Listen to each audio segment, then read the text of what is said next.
Khutbah akan disampaikan oleh Ustadz Sulaiman. Alhamdulillahilladzi akrama man ittaqa bimahabbatihi wa a'ada man khalafahu bighadabihi wa 'adzabihi. Asyhadu an la ilaha illallah wahdahu la syarika lah wa asyhadu anna sayyidana Muhammadan 'abduhu wa rasuluhu أرسله بالهدى والدين الحق ليظهره على الدين كله اللهم صل وسلم على سيدنا وحبيبنا وشفيعنا وقرة أعيننا محمد رسول الله وخير خلقه وعلى آله وصحبه الذين جاهدوا في سبيله أما بعد فيا أيها الحاضرون اتقوا الله حق تقاته ولا تموتن إلا وأنتم مسلمون قال الله تعالى في كتابه الكريم أعوذ بالله من الشيطان الرجيم ما يلفظ من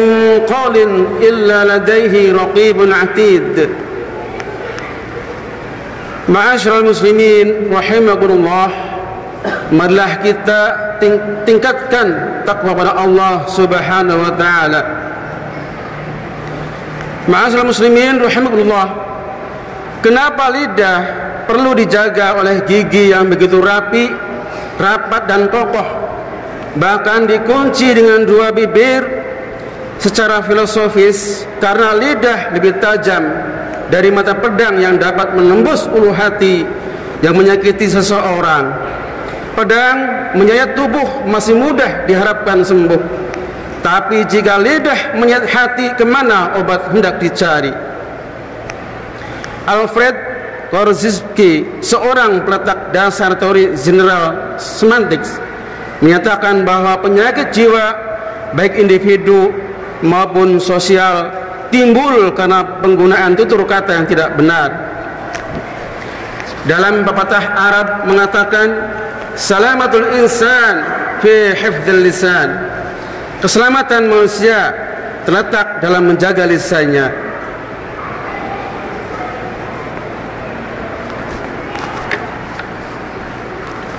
Mengenai pentingnya bertutur kata yang baik, Al-Quran telah menggambarkan kepada kita semua bahwa ada 9 macam perkataan dalam Al-Quran yang dapat dijadikan panduan dalam bertutur kata, yakni pertama, qaulan ma'rufa, perkataan yang baik. Menurut Kiai Haji M. Quraisy Shihab, qaulan ma'rifa berarti perkataan baik yang sesuai dengan norma dan nilai yang berlaku di masyarakat.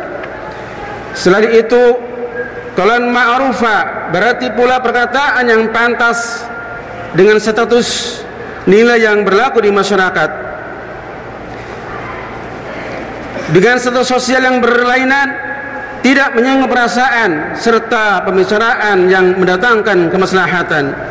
Seorang guru bertutur kata yang santun, pejabat bertutur kata yang beretika, pun dengan seorang dai, tokoh masyarakat, petinggi ormas dan lain, hendaknya bertutur kata dengan ma'ruf sesuai dengan kondisi sosial dan budaya. Kedua, qaulan sadida, perkataan yang tegas dan benar.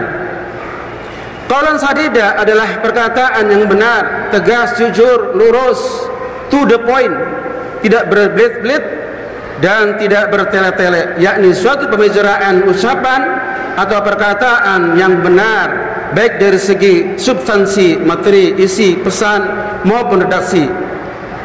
Ketiga, qaulan layyina, perkataan yang lemah lembut. Qaulan layyina adalah penyampaian pesan yang lemah lembut dengan suara yang enak didengar, lunak, tidak memvonis, memanggilnya dengan panggilan yang disukai, penuh keramahan sehingga dapat menyentuh hati. Ibnu Katsir dalam tafsir Ibnu Katsir menjelaskan bahwa Yang dimaksud layina ialah kata-kata sindiran, bukan dengan kata-kata terus terang atau lugas, apalagi kasar. Keempat, qaulan maysura, perkataan yang mudah. Qaulan maysura berarti berkata dengan mudah atau gampang, yakni mudah dicerna dan mudah dimengerti oleh orang lain. Perkataan ini juga mengandung empati kepada lawan bicaranya, menyenangkan, memberikan harapan, memotivasi orang lain untuk mendapatkan kebaikan. Ma'asyiral muslimin rahimakumullah. Kelima, qaulan baligha, perkataan yang membekas pada jiwa. Qaulan balighon adalah perkataan yang efektif, tepat sasaran, komunikatif, mudah dimengerti, langsung ke pokok masalah dan tidak berbelit-belit. Agar komunikasi tepat sasaran, gaya bicara dan pesan yang disampaikan hendaklah disesuaikan dengan kadar akal seorang atau khalayak dan menggunakan bahasa yang mengesankan kepada jiwa mereka. Keenam, qaulan karima, perkataan yang mulia. Ialah perkataan yang mulia dibarengi dengan rasa hormat dan mengagungkan, enak didengar, lemah lembut dan bertata krama. Dalam konteks Al-Quran Al-Isra ayat 23, perkataan yang mulia wajib dilakukan saat berbicara dengan kedua orang tua. Kita dilarang membentak mereka atau mengucapkan kata-kata yang sekiranya menyakiti hati mereka. Qaulan karima harus digunakan khususnya saat berkomunikasi dengan kedua orang tua atau orang yang harus kita hormati. Ketujuh, qaulan sakila, perkataan yang penuh makna. Qaulan sakila yakni perkataan yang berbobot dan penuh makna, memiliki nilai yang dalam, memerlukan perenungan untuk memahaminya dan bertahan lama. Dengan demikian, qaulan sakila juga berarti kata-kata yang syarat makna dari seorang ahli hikmah, sufi ataupun filosof. Qaulan sakila biasanya memuat sebuah konsep pemikiran yang mendalam, baik secara intelektual maupun spiritual. Kedelapan, ahsanu qaula, perkataan yang terbaik. Ahsanu qaula adalah penyampaian perkataan dengan pilihan kata terbaik. Allah berfirman dalam Fussilat ayat 33, A'udzu billahi minasyaitonir rajim, wa man ahsanu qawlan mimman da'a ila Allah wa 'amila shalihan wa qala innani minal muslimin.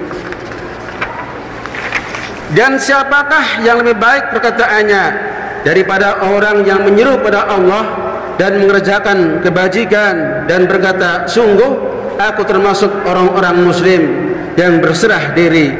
Kesembilan, qaulan azima, perkataan yang mengandung dosa besar. Berbeda dengan 8 qaulan sebelumnya, qaulan aziman ini merupakan ujaran yang mengandung penentangan yang nyata terhadap perintah Allah dan Rasulnya. Termasuk jenis qaulan azima adalah setiap ujaran kebencian yang mengandung permusuhan dan penipuan. Perkataan jenis ini mudah sekali dijumpai di era internet. Mudah media sosial telah banyak digunakan untuk menumpahkan fitnah, caci maki dan menyebarkan perkataan kotor yang menjauhkan manusia dari jalan Allah. Demikian 9 macam qaulan dalam Al-Quran yang bisa menuntun kita dalam bertutur kata. Semoga bermanfaat dan menjadi wasilah kebaikan bagi kita semua. Amin ya rabbal alamin. A'udzu billahi minasyaitonir rajim. Bismillahirrahmanirrahim. Wal 'asri innal insana lafi khusr illa alladziina aamanu wa 'amilus shalihati wa tawassaw bil haqq wa tawassaw bis sabr. Barakallahu li wa lakum fil Qur'anil Karim wa nafa'ani wa iyyakum bima fihi minal ayati wa dzikril hakim. Wa taqabbalallahu minni wa minkum tilawatahu innahu huwas samiul alim wastaghfiruhu innahu huwal ghafurur rahim.